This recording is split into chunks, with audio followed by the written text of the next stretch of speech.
The night air was cold in Seoul, pulled his jacket closer as he walked down the empty street. It was past midnight, and he was tired after teaching his evening martial arts class. His muscles ached, but it was a good kind of pain, the kind that reminded him he was alive and strong. He never saw it coming. One moment he was walking past a shuttered convenience store. The next moment the world turned white. A sound like thunder filled his ears. Pain shot through every nerve in his body. Then darkness swallowed everything. When opened his eyes, he knew something was very wrong. He was lying on a hard metal floor. The walls around him glowed with a strange blue light. The air smelled different, like chemicals and something else he couldn't name. His head pounded with pain. He sat up slowly and looked around. He was in a small cell, maybe 3 meters by 3 meters. The walls were smooth metal with no visible door, but worst of all, he wasn't alone. Through a transparent barrier he could see other cells, other people, other things. In the cell next to him sat a young woman. She was Korean, maybe 25 years old. Her clothes were dirty and torn. When she saw him looking, her eyes went wide. "You're new," she said in Korean. Her voice was quiet and scared. I'm so sorry you're here." "Where is here?" stood up. His legs shook but held him. "I don't know the name," the woman said. "A ship, an alien ship. My name is, I've been here for 3 months." Alien, the word hit like a punch. He had always wondered if there was life beyond Earth. Now he had his answer, and it was not the one he hoped for. "How many of us?" he asked. "Humans on this ship maybe 20, but I've heard there are more, hundreds across their empire. We're taken, sold, used." His hands trembled. "They think we're weak, useless. Most of us end up in mines or as servants. Some go to their fighting arenas." Before could ask more, a door appeared in the wall. It simply materialized, like the metal turned to air. Through it walked a creature that made its blood run cold. It stood over 2 meters tall. Its body was covered in dark green scales. Its head was reptilian, with yellow eyes that had no mercy in them. It wore armor and carried a weapon that hummed with energy. Behind it came 2 more of the same creatures. The leader walked past the cells, looking at the prisoners like someone might look at cattle. When it reached cell, it stopped. It said something in a language that sounded like rocks grinding together. Then it pressed something on its wrist, and cell barrier disappeared. "No," whispered, "please no." The creature grabbed her arm and pulled her out. She stumbled and fell.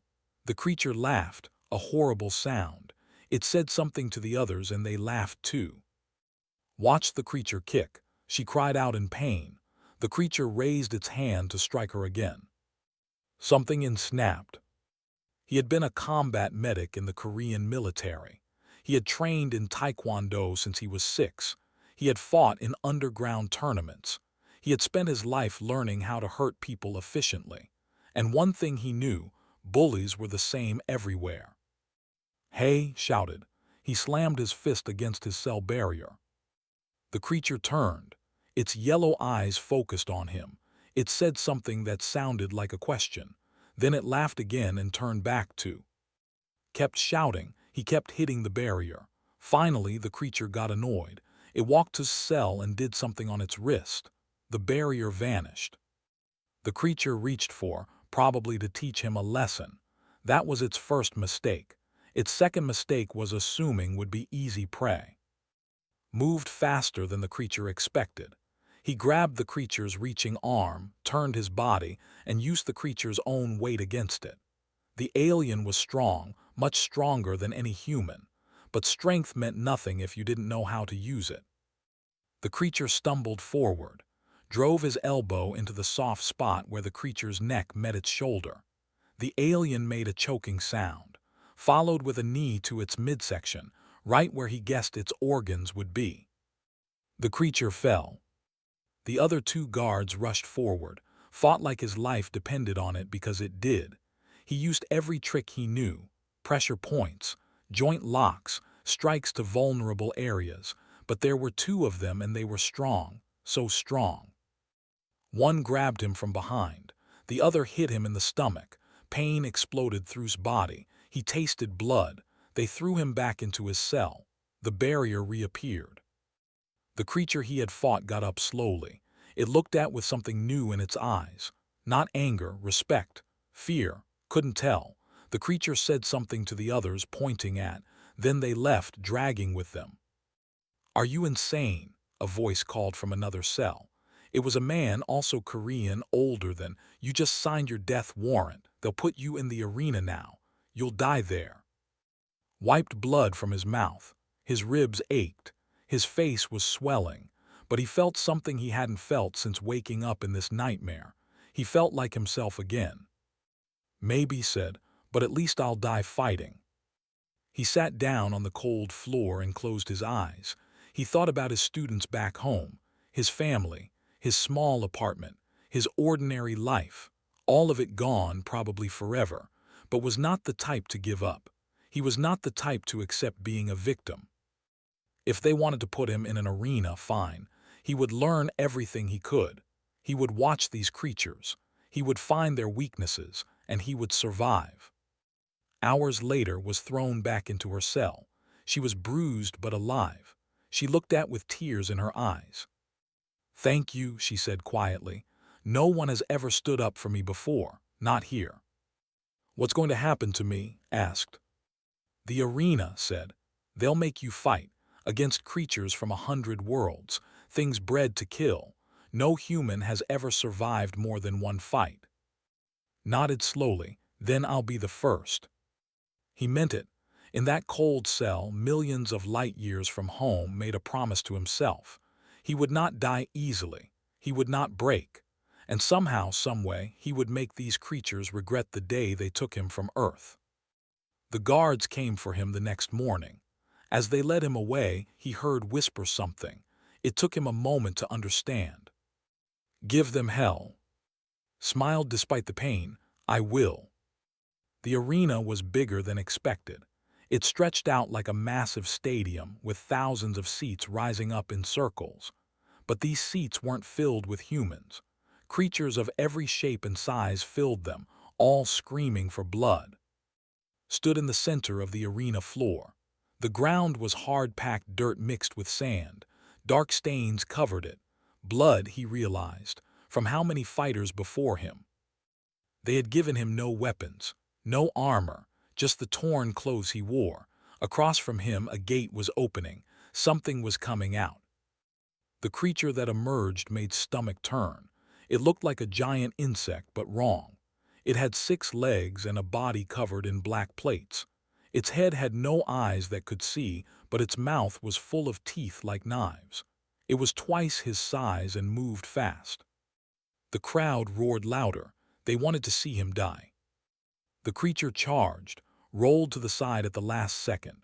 The creature's claws tore through the space where he had been standing. It turned, surprisingly quick for its size. It charged again. This time didn't run. He studied it as it came at him. The legs, he thought, go for the legs. As the creature reached him, dropped low and kicked hard at one of its front legs. The joint bent wrong. The creature screamed, a sound like metal scraping metal. It stumbled. Didn't stop. He grabbed a rock from the ground and smashed it against the creature's damaged leg. Once, twice, 3 times, the leg broke completely. The creature tried to bite him. Its teeth snapped inches from his face, but with only 5 legs it was off balance. Moved around it, always staying on its weak side. He picked up more rocks.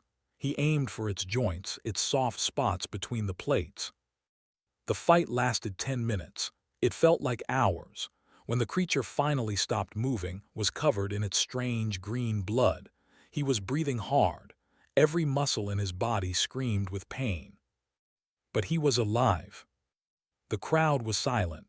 Then slowly they began to cheer, not the bloodthirsty screams from before. This was different, surprised, impressed. The guards came to take back to his cell. One of them looked at him differently now. Like was no longer just a weak human. They fought him again 3 days later. This time, the opponent was different. It was a creature that looked almost like a bear, but with 4 arms and skin like stone. It was even bigger than the first one. Watch it carefully when it entered the arena. He noticed how it moved, slow, powerful, not very smart. When the fight started, didn't wait. He ran, not away from the creature but around the arena. The creature chased him, roaring with anger. Spotted what he was looking for. A piece of broken metal from some old fight, half buried in the dirt. He grabbed it as he ran.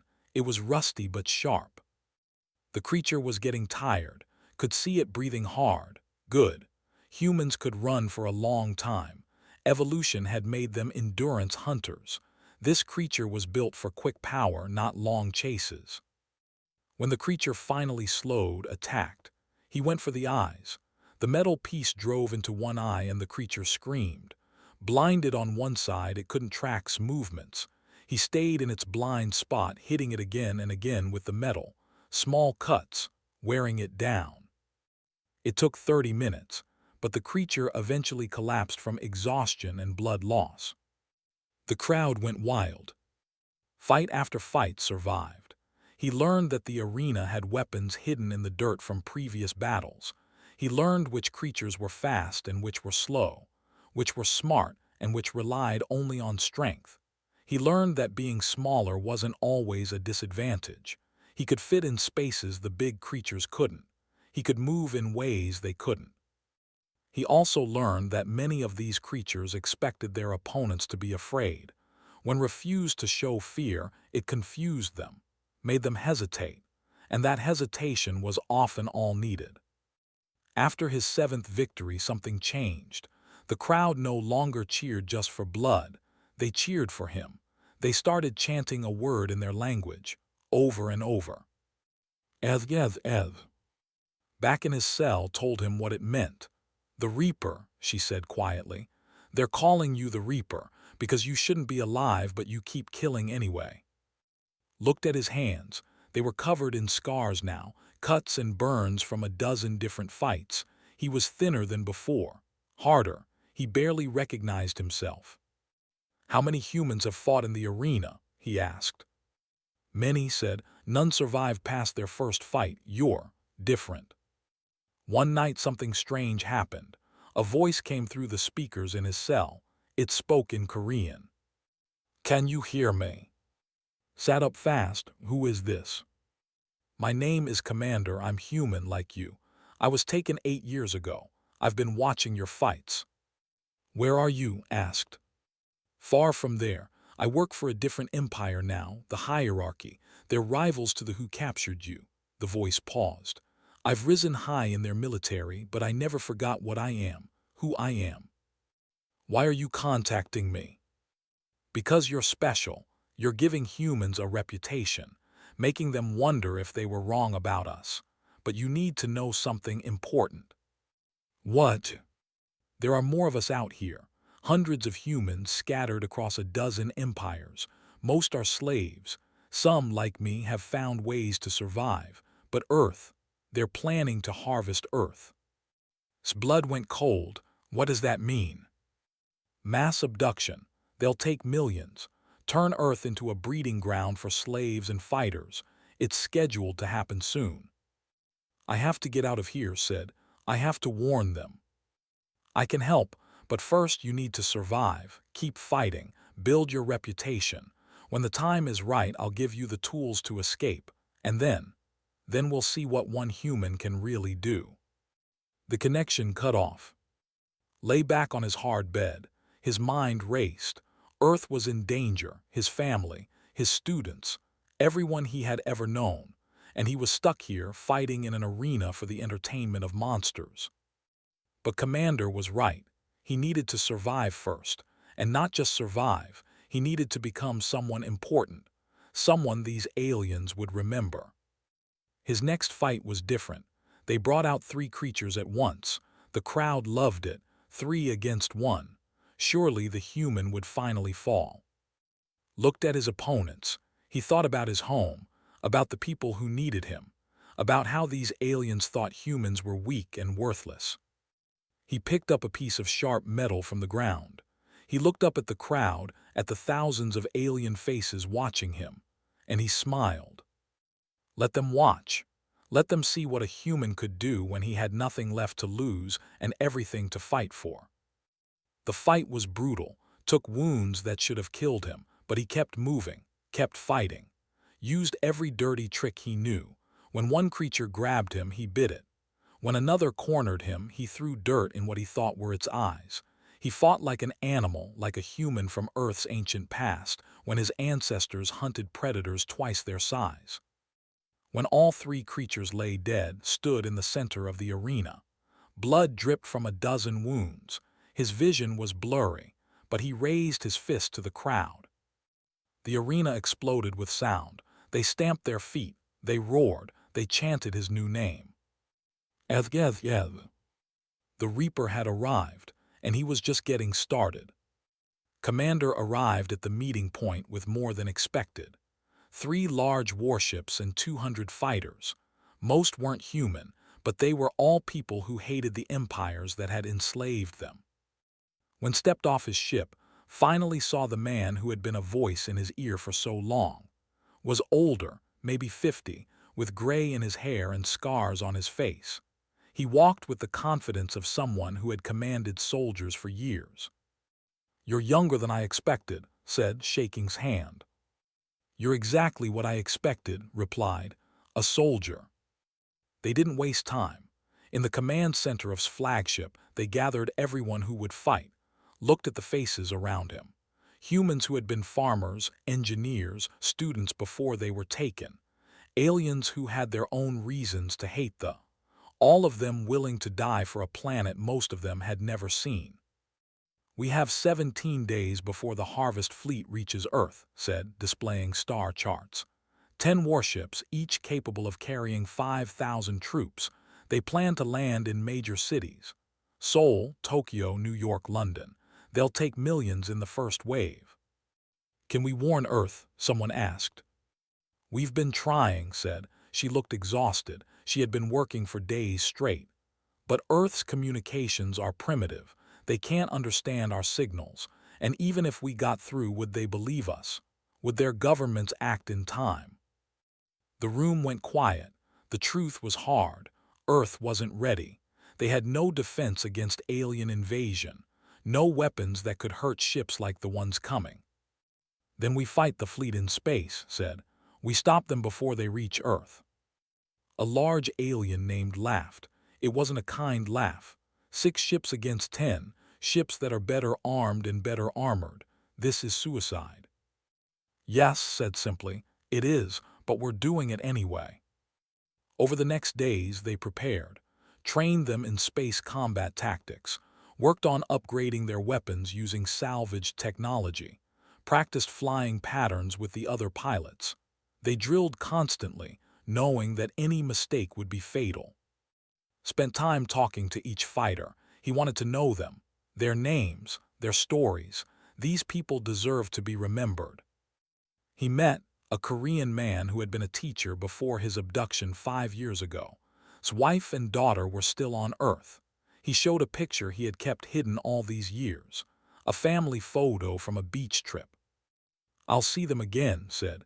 "Even if it's just for a moment before I die, that's enough." There was Sarah, a young woman who barely spoke. She had been taken so young she didn't remember her parents' faces, but she remembered Earth's sky. She wanted to see it one more time. The alien fighters had their own reasons. Some had lost families to cruelty. Others simply believed that the strong shouldn't prey on the weak. They all knew the odds. They came anyway. Called to his quarters one night, the old commander looked tired. "I need to show you something," said. He pulled up files on his computer. "This is from the database you stole. There's information here you need to see." The files detailed why the wanted Earth. It wasn't just for slaves. Their scientists had studied human biology. They found something that terrified them. Humans adapted, fast, faster than any species they had encountered.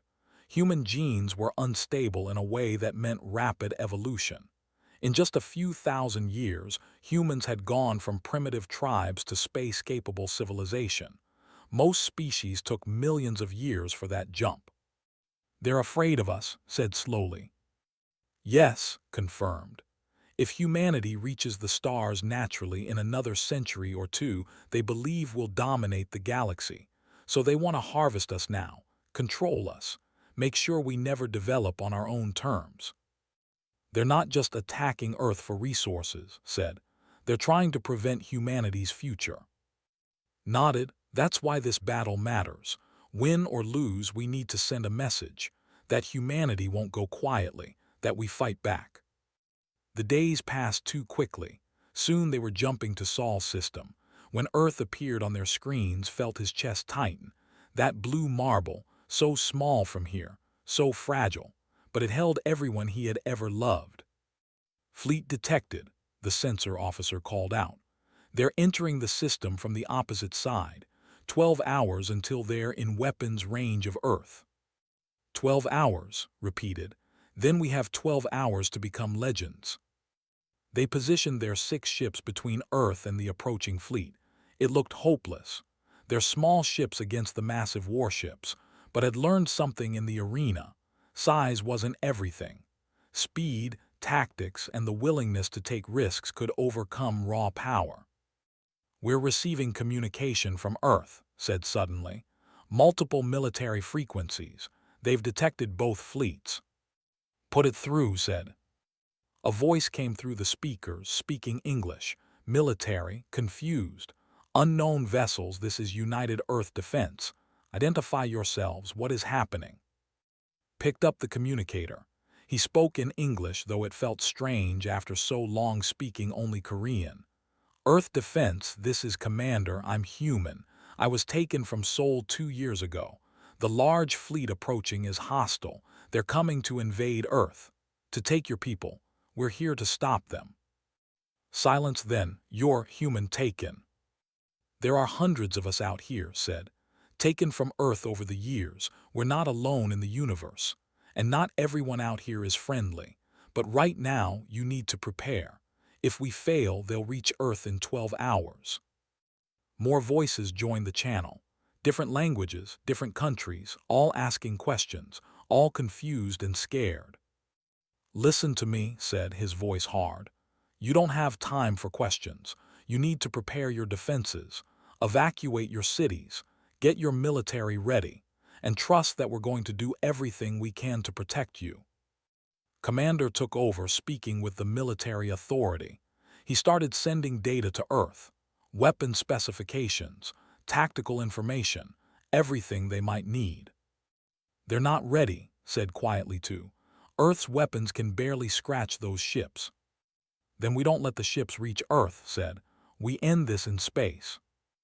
As the fleet drew closer, walked through his ship. He saw checking his weapons, hands shaking slightly. He saw Sora staring at the image of Earth on the tears in her eyes. He saw in the pilot's seat, running practice simulations over and over. This was his family now. These people who had lost everything but found something worth fighting for. "All ships, this is the Reaper," said over the fleet channel. He used his arena name, the name that had started as a curse but became a symbol. "In 1 hour we fight the biggest battle of our lives. We're outnumbered, but we have something they don't. We fight for home. We fight for the people we love. We fight because humans don't give up." He paused. "Some of you aren't human, but you're here anyway, standing with us. That makes you human where it counts, in your heart. They think we're weak. They think taking us was easy. Let's show them how wrong they were. Let's show them that taking even one human was the biggest mistake they ever made." The channel erupted with cheers and battle cries in a dozen languages. The fleet emerged from their jump. 10 massive warships, dark metal that seemed to swallow light, weapons that could crack planets. They saw the 6 small ships waiting for them and probably laughed. "All ships," ordered, "attack formation, give them hell." The small fleet accelerated toward the enemy, 6 against 10. But they weren't just 6 ships. They were 6 ships full of people who refused to die quietly. The battle for Earth had begun. The first shots lit up the darkness of space like thunder in a storm. The warships opened fire, and their weapons painted the void with deadly light. Fleets scattered, moving in patterns that had drilled into them for days. "Don't fight them head-on," commanded over the fleet channel.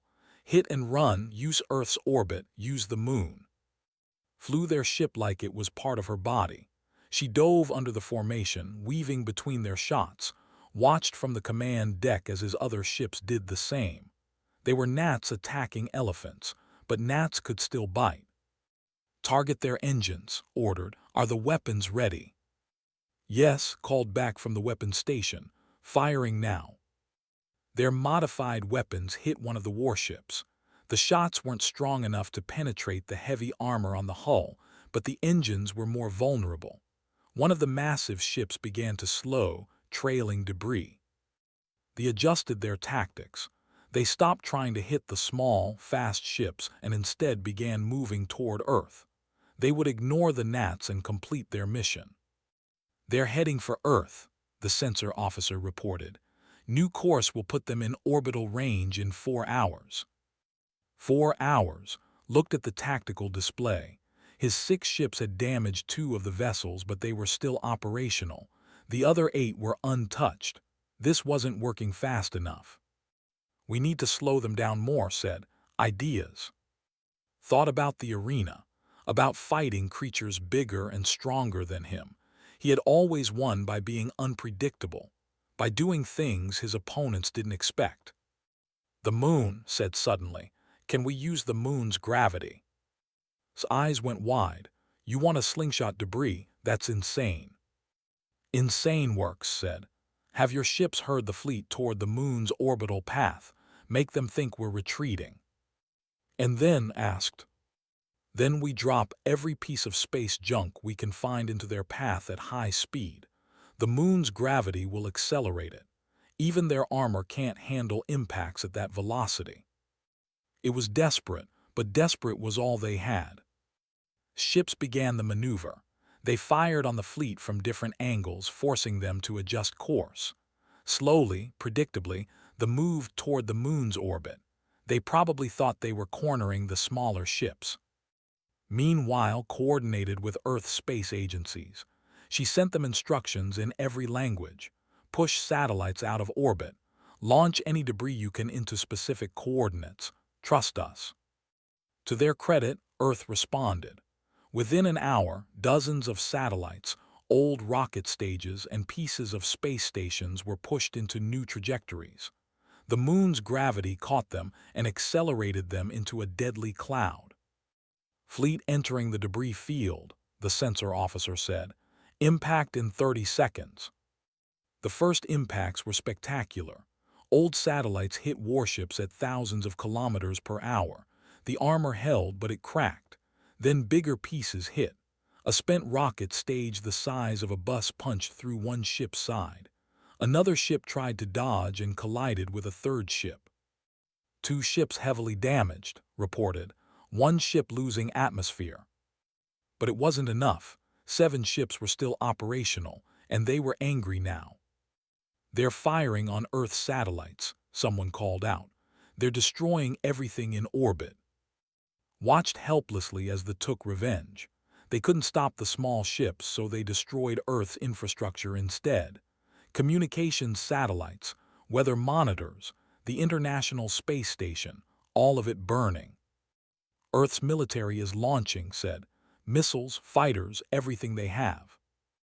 They watched as Earth fought back. Primitive missiles that should have been useless against alien technology, but there were so many, hundreds, thousands. Earth's nations had finally united against a common threat. The missiles couldn't penetrate the armor, but they didn't need to. They just needed to slow them down. Each impact pushed the warships off course, forced them to maneuver, gave fleet more time. Message from Earth said, "They're asking about weak points. Where should they aim?" Pulled up schematics that they had stolen from databases. "Here, the underside where the shield generators are. Tell them to focus everything on that spot." The battle became chaos. Earth's forces and ships worked together, coordinating in real time. It was messy, confused, but it was working. Slowly, painfully, they were winning. Then's voice cut through the command chatter. One of their ships is making a run for Earth. It's faster than the others. A scout ship. It'll reach the atmosphere in 10 minutes. Looked at the screen. She was right. One ship had broken away from the fleet. It was smaller but faster. If it reached Earth's surface, it would deploy troops. Start the invasion. Can we catch it? Asked. Maybe, said, but we'd have to abandon our position here. The other ships would break through. Made the decision instantly. You have command of the fleet. Stop those 9 ships. We're going after the scout. They started. That's in order, Commander. Pushed their ship to maximum speed. They accelerated toward Earth, chasing the scout. The G-forces pressed into his seat. His vision blurred, but he didn't care. We're faster, said through gritted teeth. But not by much. We'll catch them just as they enter the atmosphere. Then we'll fight them in the atmosphere, said. They caught up as both ships hit Earth's outer atmosphere. Fire surrounded them as friction heated their hulls. Could see the scout ahead, a dark shape against the growing blue of Earth. Weapons hot, said, firing. Their shots hit the scout's engines. The ship wobbled but kept descending. They were heading for Sol, recognized the trajectory. His city, his home. Ram them, ordered. Everyone on the bridge turned to look at him. What, said? You heard me. Ram them, knock them off course, send them into the ocean instead of the city. We'll die, said quietly. Maybe, said, but Sol won't. His hands tightened on the controls. Then she smiled, a wild, crazy smile. The Reaper doesn't die, everyone knows that. She accelerated. Their ship hit the scout at full speed. The impact threw everyone forward against their restraints. Metal screamed. Alarms blared, but the scout ship veered off course, away from Sol. Both ships were falling now, tumbling through the atmosphere, fire everywhere. Eject the command module, shouted, now. Hit the emergency release. Their command deck separated from the main ship and deployed parachutes. They watched both ships crash into the ocean kilometers from the coast. Massive explosions sent water hundreds of meters into the air. Their module hit the water hard. Everything went dark. When woke up, he was floating. The command module was filling with water. He grabbed and both unconscious and kicked toward the emergency hatch. His lungs burned. His body screamed for air. They broke the surface just as the module sank. Kept them afloat, treading water. The sun was rising. The sky was blue, Earth's beautiful blue sky. Helicopters appeared overhead, Earth military. They sent down rescue swimmers who pulled them from the water. On the helicopter, wrapped in blankets and shivering, listened to the radio chatter. The battle above was over. Commander's fleet had destroyed the remaining ships with Earth's help. The invasion fleet was gone. Earth was safe. The helicopter flew over Sol, looked down at his city, the streets he had walked, the where he had taught, all of it still there, still alive. He had made it home. 5 years passed. Stood on a platform overlooking Earth's first orbital defense station. It was massive, built with technology from ships and Earth's industrial might combined. Weapons pointed toward the stars, ready to defend against the next threat. Because there would be more threats, the galaxy knew about Earth now. Some empires wanted to trade, others wanted revenge for the defeat. Earth had been thrust into galactic politics, ready or not. Worked below as Earth's chief engineer for alien technology. She had married the teacher who had fought beside them. They had a daughter now, named after the pilot who had died and been mourned as a hero. Wait, no, smiled, hadn't died. She was here, commanding one of Earth's new defense fleets. She had pulled through after 2 months in the hospital. She said the Reaper's crew didn't die easily. Commander led the Terran Defense Coalition. Earth's military force that now included humans and aliens who believed in Earth's cause. They trained together, fought together. Some of those aliens had settled on Earth, making new homes on a world that had welcomed them. Himself led the Special Operations Division. He trained new soldiers in the tactics that had kept him alive. Sometimes he still fought when the situation demanded it, but mostly he taught others to fight.